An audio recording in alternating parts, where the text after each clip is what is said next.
Selesai asar, Anissa dan Egi keluar dari ruangan istirahat dan bergabung untuk berkumpul sejenak dengan anggota keluarga besar di ruangan khusus.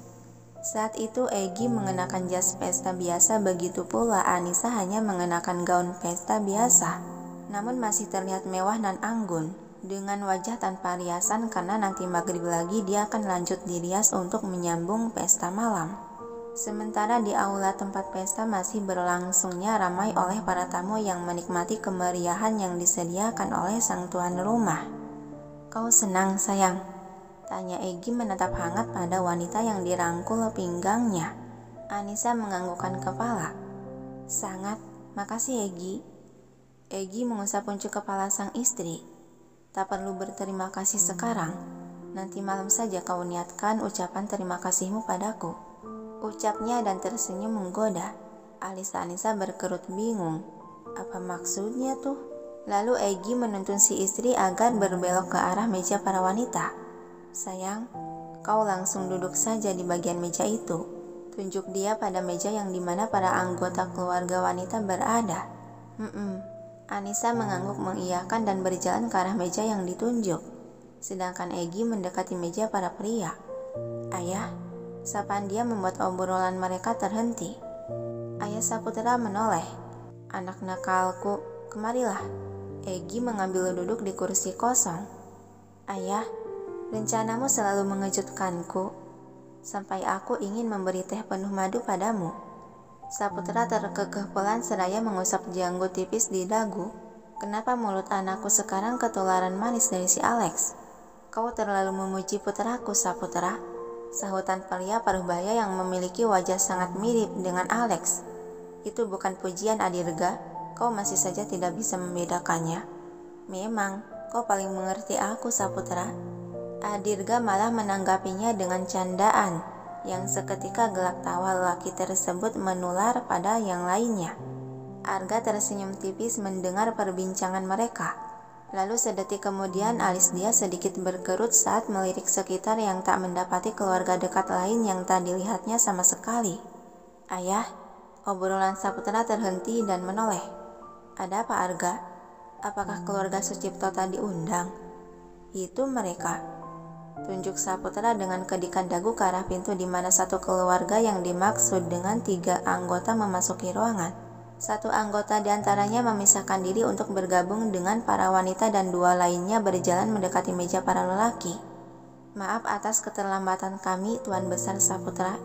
Salam hormat lelaki parubaya berjas rapi dan lelaki muda berjas di sampingnya. Duduklah Cipto, Frans." "Terima kasih." Lalu kedua lelaki itu pun mengambil duduk di kursi masing-masing. "Sudah lama sekali tidak berjumpa, Cipto. Apa kabarmu?" sapaan Adirga menatap lelaki yang terduduk di seberang dengan tatapan akrab. "Yah, seperti yang kau lihat, Adirga." Tapi kemana si Alex sekarang? Sejak datang kemari aku tidak melihat dia," tanya Frans yang memang di antara yang duduk di kursi mengelilingi meja bundar itu tidak ada lelaki yang bernama Alex. Semua orang saling lirik celingokan baru menyadari ketidakhadiran orang tersebut. "Iya, kemana dia?" Sekretaris Tang menambahkan. "Ya, semoga saja tidak ada keributan yang dia buat di pestamu, pemeran utama Tuan Muda Egi Saputra," ucap Pak Adirga yang sebagai ayah si Alex. "Ya, saya harap begitu, karena selama bersama putra Anda, emosi dalam diri saya jadi sering aktif dan membuat saya kuat akan kesabaran." Penuturan Egi yang seketika menciptakan kekehan geli dari orang sekitar. "Harap maklumi karena memang putra saya orang yang sangat aktif."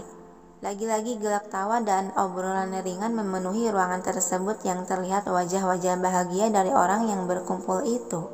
Meski ada 2 wajah yang terlihat gelisah sedang memikirkan seorang gadis yang sama dalam pikirannya. "Gi, gue mau undur diri dari perkumpulan deh. Gue kagak bisa tenang nih ninggalin si emak di atas sendirian," bisik Rehan. Ada senyuman tipis tersembunyi penuh rencana terbentuk di sudut bibir Egi dan mencengkram lengan lelaki yang duduk di kursi sebelahnya itu untuk menahannya. "Gak bisa, Rey. Itu gak sopan sama orang tua di sini." Gila. "Gue benar-benar gak tenang, Gi," gumaman Rehan mengusap wajahnya dan mendesah kasar. Dan satu wajah lagi yang terlihat gelisah itu terlihat terus menatap layar ponsel yang berada di bawah meja. Dia sama-sama terlihat murung dan gusar memikirkan gadis yang sedang memenuhi pikirannya. Riri bilang mau menjemput temannya dari rumah sakit kan? Tapi kenapa perasaanku tak enak begini? Semoga saja dia baik-baik saja. Batin Franz sembari menggerakkan jemari mengetikkan pesan.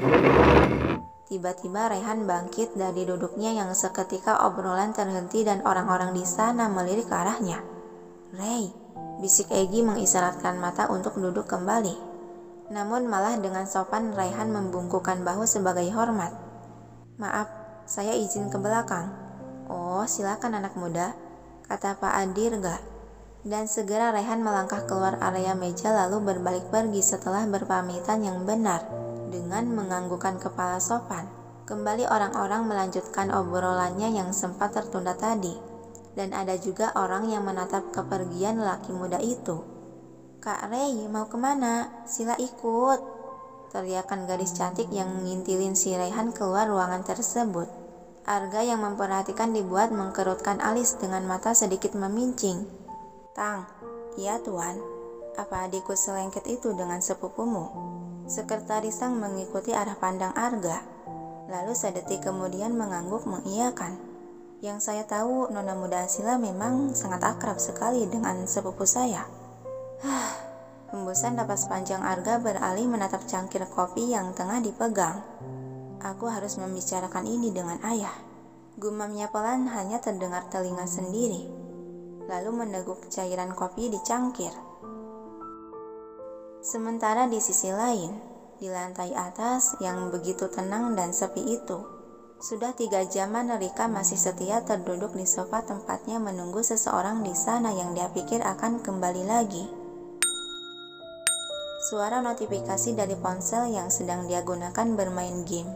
Kedua bola mata kehijauan itu Rika lirikan ke layar atas untuk melihat isi pesan. Kak Franz," gumam dia pelan sembari membaca isi pesan yang bertanya posisi dirinya saat ini di mana. Segera Rika menggerakkan jemari untuk membalas pesan yang mengatakan bahwa dirinya berada di rumah temannya. Baru kali ini aku berbohong padanya. "Maafin aku, Kak. Soalnya kalau kakak tahu aku pergi jauh ke pulau orang hanya untuk menghadiri pesta teman, pasti dia akan langsung melarangku keluar rumah." Tiba-tiba terdengar suara sepatu yang berbenturan dengan lantai marmer menandakan ada seseorang memasuki lantai 2. Ada yang datang. Apakah itu si Ray?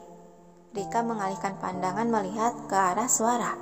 Dan karena lampu di sana adalah lampu dinding yang minim cahaya membuat penglihatan dia kurang untuk melihat jelas orang yang datang. Menyesalkan sekali berada di sana. Gerutuan lelaki yang melangkah itu sembari mengendurkan dasi. Ini sih bukan suara si Ray.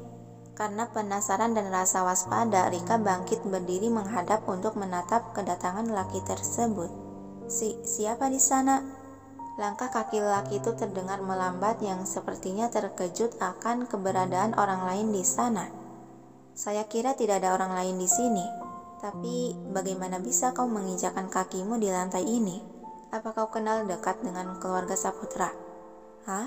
Apa lantai atas termasuk ruangan pribadi keluarga Saputra ya? Batin Rika bertanya-tanya. Lelaki itu sudah mulai mendekat sampai cahaya lampu terang dari aula pesta mulai menyorot setiap bagian tubuhnya. "Hei gadis, saya sedang bertanya. Katakan, bagaimana bisa kau masuk ke lantai ini yang hanya bisa diakses oleh anggota keluarga Saputra? Atau jika kau memang sangat dekat dengan mereka?" Kata lelaki tersebut memojokkan seiring langkahnya semakin mendekat, hingga penampilannya terlihat jelas oleh masing-masing. Itu aku nikah?" Kepala Rika yang semula tertunduk terangkat menatap langsung pada lelaki di hadapan yang hanya berjarak beberapa langkah saja darinya. Dia kenapa? Kayak lagi lihat hantu aja. Batin Rika mengkerutkan alis bingung saat melihat lelaki itu tampak terpaku membeku di tempat dengan mata melotot tak berkedip. Apa kamu baik-baik saja?" tanya Rika ragu. Alex menggerakkan kakinya yang terasa kaku dan berat untuk melangkah. Kak?" Dia bersuara walau terdengar bergetar dan tersendat. Rika dibuat takut saat melihat raut wajah lelaki di hadapannya semakin pucat dan berkeringat. Duh, jangan-jangan dia lagi serangan jantung. Aku harus cari bantuan sebelum nanti dia tumbang. Kak, kamu kelihatan pucat sekali. Kak, kamu tunggu di sini. Aku akan panggilkan seseorang dulu. Rika berbalik dan dengan tergesa melangkah pergi. Nika, panggil Alex menatap punggung gadis itu yang mulai menjauh. Dia memaksakan diri ikut berlari mengejar. Nika, Rika yang sudah memasuki area minim cahaya menoleh ke belakang. Kok dia bisa ngejar aku? Tadi kan dia gerak aja kagak bisa. Tunggu, Nika. Alis Rika mengernyit seiring langkahnya melambat. Sebentar. Sejak tadi dia memanggil-manggil terus nama siapa? Tiba-tiba seseorang menarik tangannya dan membekap mulut Rika. Berontak Rika dari lelaki yang membekap dan memeluk kuat dirinya dari belakang. Ini gue, Mak. Bisik Ray di telinga menghentikan Rika memberontak. Oceh Rika dalam bekapan yang seakan bertanya kenapa dirinya harus dibekap. Nanti gue jelasin, kita pergi dulu dari sini. Rehan menarik gadis itu dengan masih membungkam bibirnya hingga menjauh dari sekitar si Alex berada. Dan Alex tampak gusar mengedarkan pandangan ke segala penjuru ruangan mencari sosok yang dicarinya. Nika, kamu di mana? Tolong jawab aku. Kumohon, tunjukkan dirimu, Nika.